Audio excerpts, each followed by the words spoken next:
여러분 안녕하세요. 후수파파입니다. 최근에 우리 공인중개사를 대상으로 한 손해배상 소송 판결이 하나 있어서 가지고 왔습니다.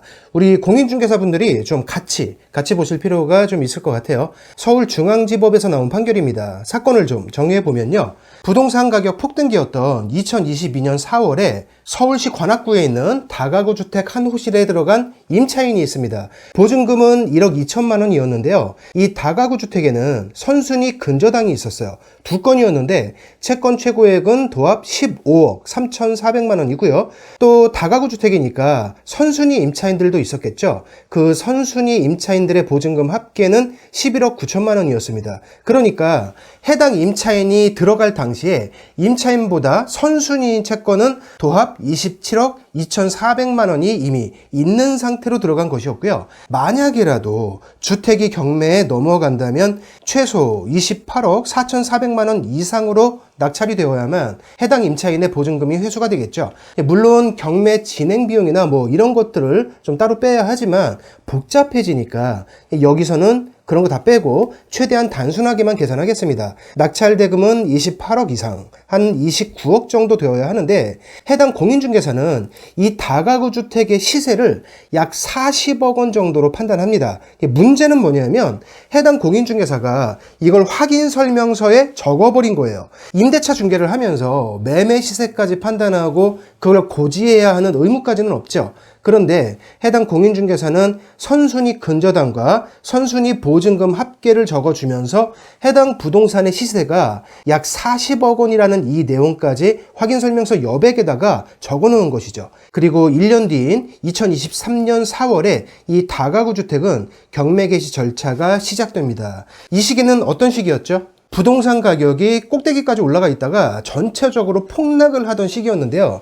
대규모 전세 사기 여파로 인해서 특히 다가구나 다세대 주택 같은 빌라 가격이 거의 반토막까지 나던 그런 물건들도 있던 시기였어요. 법원 감정평가 금액도 굉장히 낮았고요. 실제 낙찰은 그보다 훨씬 더 낮게 되었습니다. 자, 정리를 좀 해볼게요. 임차인들이 보증금을 다 돌려받으려면 최소한 28억 4,400만 원 이상이 필요한 상황이었는데 입주할 당시에는 빌라 시세가 폭등했던 시기였죠. 공인중개사는 시세가 40억 정도 된다고 판단해서 그걸 기록으로 남겨줬고 1년 뒤인 2023년 4월은 부동산 가격 폭락기, 특히 빌라 시세가 완전히 폭락했던 시기였습니다. 이후에 진행된 그 법원 감정평가는 21억 5,700만 원, 갭 차이가 좀 많이 났죠. 같은 해 9월에는 16억 3,800만 원에 낙찰되었어요. 임차인 중 상당수가 보증금을 전혀 돌려받지 못했습니다. 그 중에 위에서 얘기했던 그 임차인이 공인중개사와 협회를 상대로 손해배상 소송을 진행한 거예요. 1심에서는 임차인이 일부 승소했습니다. 재판부에 따르면 공인중개사가 시세 40억 원 정도라고 한 것은 임대인이 한 말을 그대로 전달한 것일 뿐이었고 어떤 객관적인 자료를 기초로 시세를 조사한 것이라고 볼 수 없다. 다만 임차인도 공인중개사에게만 의존할 것이 아니라 본인들의 책임 아래에 위험성을 최소화했어야 했는데 그렇지 않았기 때문에 공인중개사의 책임을 25%로 제한한다. 이렇게 3천만 원을 배상하라고 판결합니다. 자, 여러분들 생각은 어떠신가요? 공인중개사가 임대차 계약을 진행할 때 해당 부동산의 시세를 객관적으로 조사해서 설명해야 할 의무가 있고 부동산 폭락기에 시세가 떨어져서 임차인이 보증금을 돌려받지 못한다면 그 책임이 공인중개사에게 있다, 이렇게 생각하시나요? 영상을 보시는 분이 공인중개사 입장인지 아니면 임차인 입장인지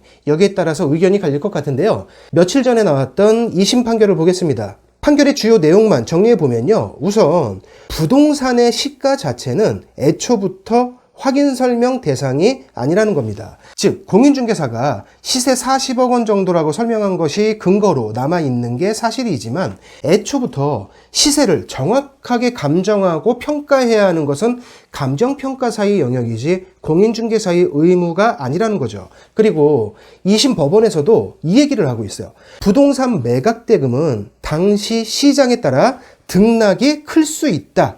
실제로 임차인이 입주한 2022년 4월은요, 부동산 가격이 하늘을 찌르는 그 꼭지점 시기였고, 경매가 시작된 2023년 4월은 부동산 하락기였습니다. 게다가 낙찰이 되었던 23년 9월은요, 특히 연속해서 터져나왔던 그 빌라에서의 전세 사기, 그 여파 때문에 빌라 가격이 완전히 바닥을 치던 시기였어요. 2심 재판부는 이거를 짚은 겁니다.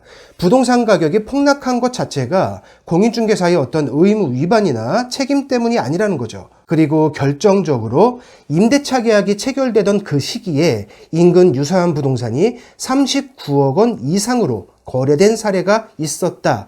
그리고 계약상에 어떤 절차 위반이 있었다거나 법령에서 정한 확인 설명 의무를 위반한 점이 없다.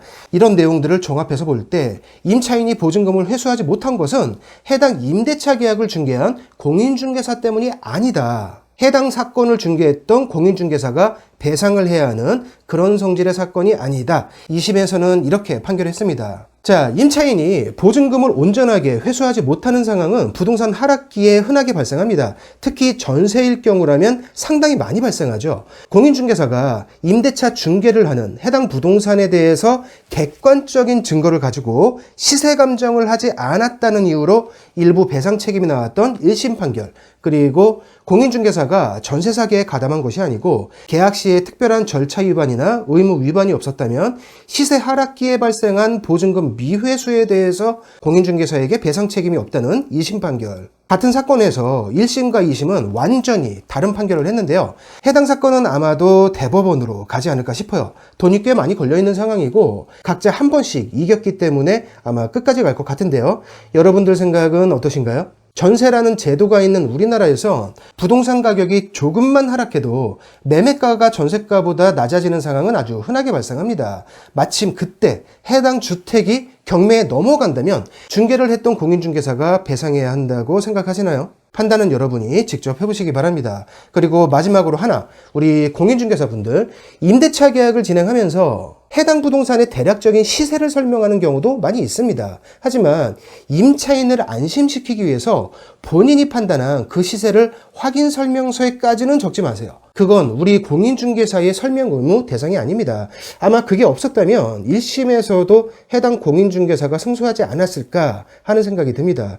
필요한 기록들은 반드시 남겨야 하고요. 불필요한 기록은 전혀 남길 이유가 없습니다. 오히려 발목만 잡힐 수도 있어요. 오늘 영상은 여기서 마치겠습니다. 고맙습니다.